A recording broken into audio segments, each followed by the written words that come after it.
उत्तरेश तालुक्यामध्ये घटना घडली आहे. काही युवकाला त्याचं अपहरण करून त्याला 10 ते 15 लोकांनी मारहाण करण्यात आलेली आहे. आपण त्याची आज पाहणी केली, त्याची आज आपण भेट घेतलेली आहे.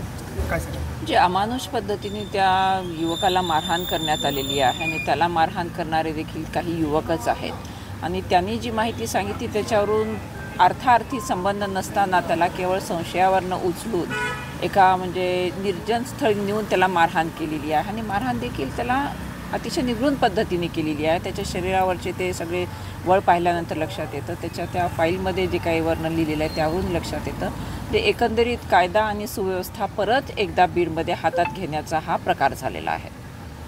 या संदर्भामध्ये आपण काही एसपीसी काही बोलणार आहे, काही भेट घेणार त्यांच्याकडे? मी आता दूरध्वनीवरती DYSPशी संपर्क साधला. ते आता उपलब्ध नसल्यामुळे मी त्यांच्याशी बोलले आणि मी त्यांना हेही लक्षात आणून दिले की या कुटुंबावरती दबाव येतो आहे, त्यामुळे FIRमध्ये जी नावं आहेत त्या नावामध्ये कसल्याही प्रकारचा बदल होता कामा नये.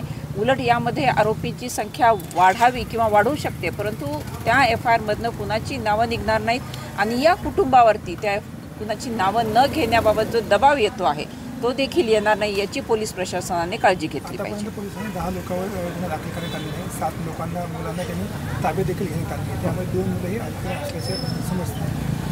अगदी बरोबर आहे आणि माझं हेच म्हणणं आहे की जर अल्पवयीन असतील आणि ते कायदा हातात घेत असतील तर मग इथे परत एकदा या पोलीस प्रशासनाचा कुणावरतीही धाक उरलेला नाही.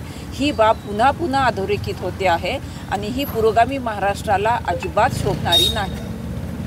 आपण काय मागणी करणार? आमची हीच मागणी आहे की या प्रकरणाचा कठोर तपास व्हावा, जलद गतीने तपास व्हावा आणि निपक्ष तपास झाला पाहिजे.